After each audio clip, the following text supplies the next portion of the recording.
Fala galera, hoje a gente vai falar de Êxodo 14, eu sou André Maldonado e esse é o canal do JC na Veia.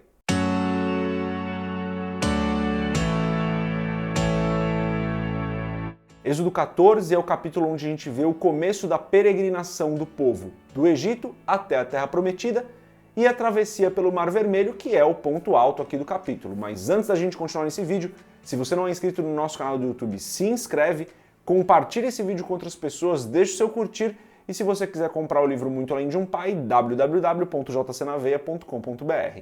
O capítulo começa com a descrição do caminho que o povo faz.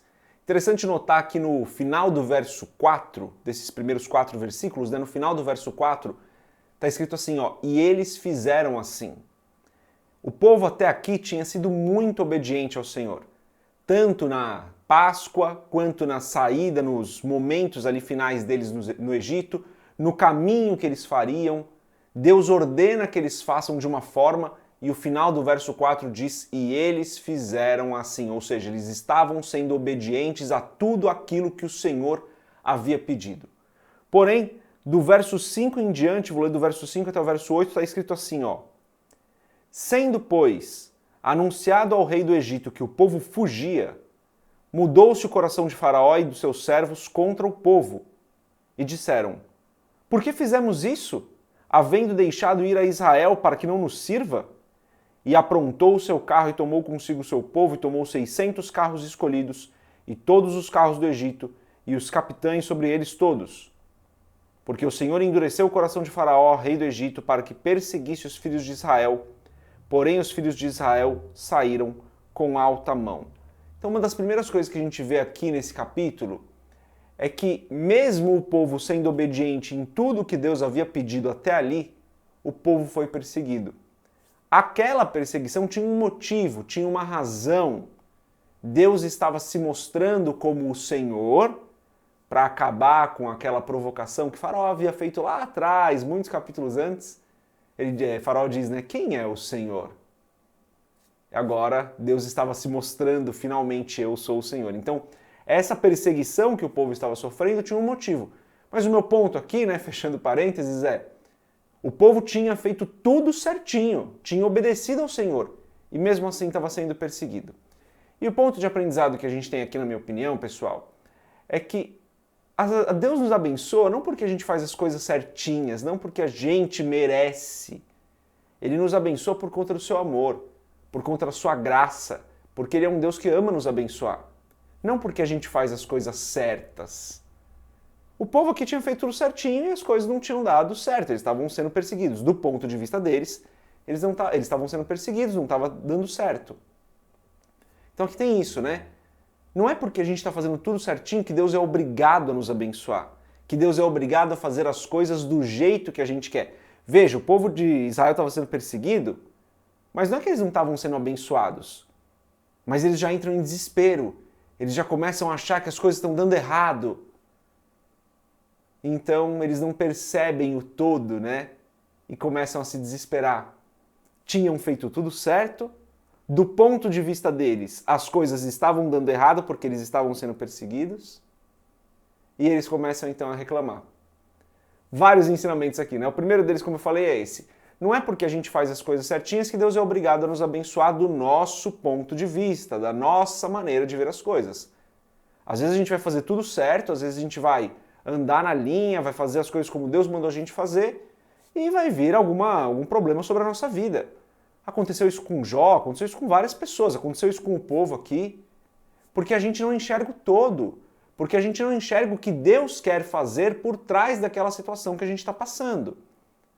Então o que eu quero enfatizar aqui nessa primeira parte do texto é, nós não somos abençoados porque nós merecemos.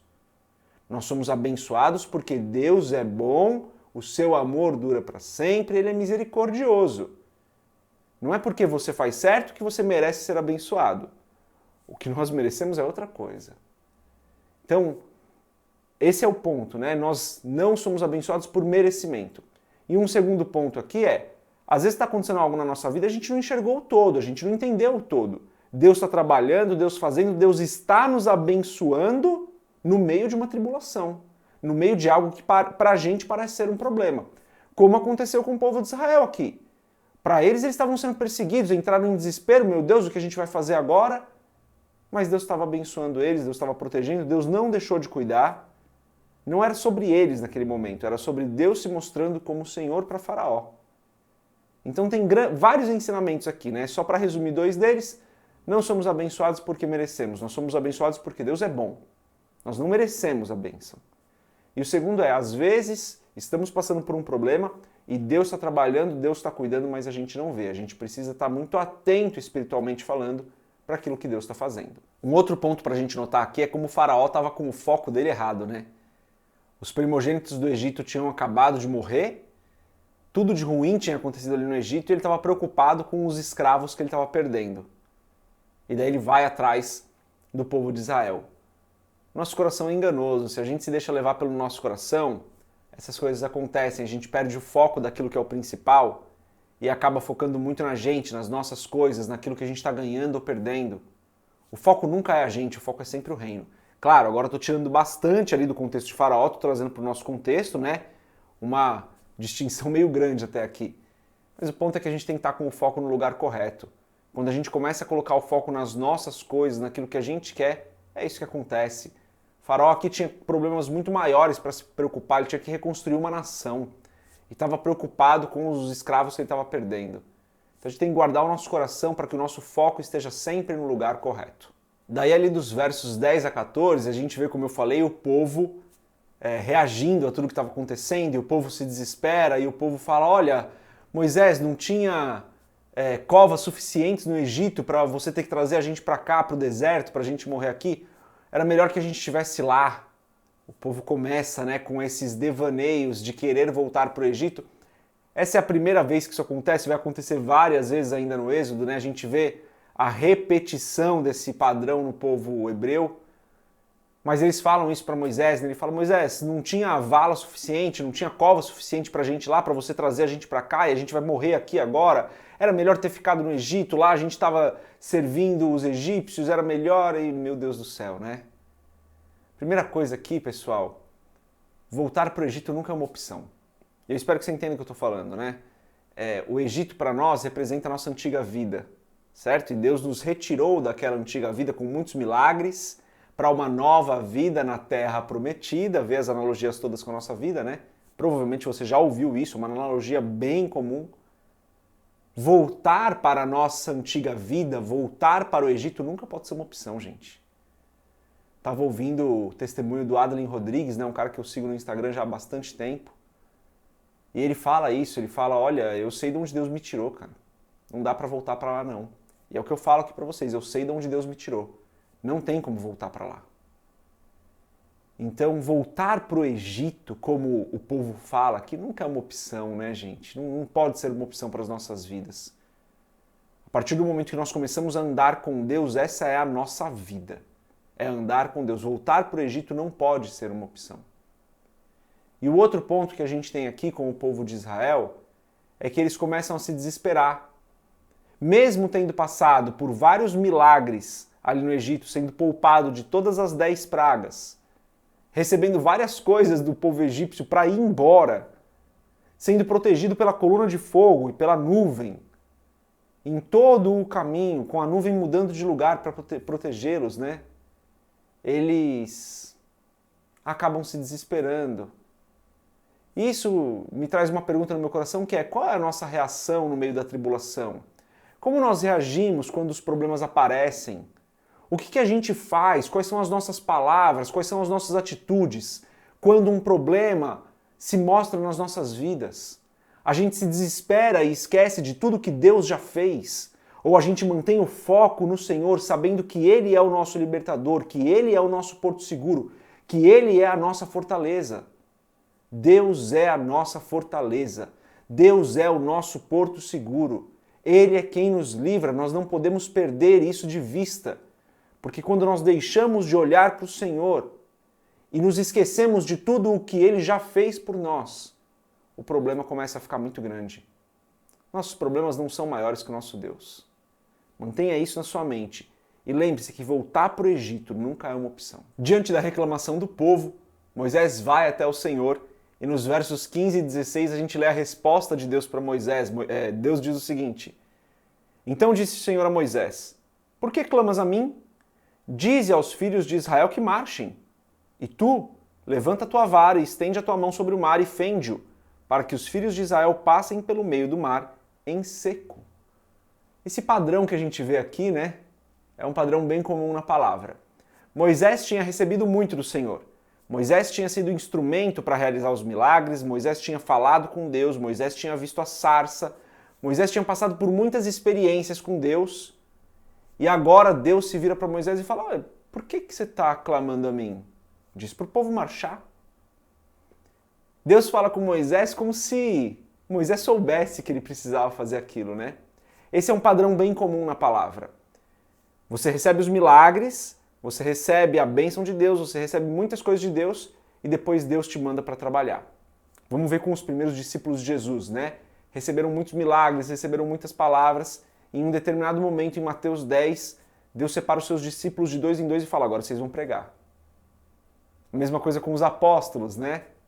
Os apóstolos recebem, até o momento onde Jesus morre, Jesus ressuscita e fala: Agora vão e vai, faz.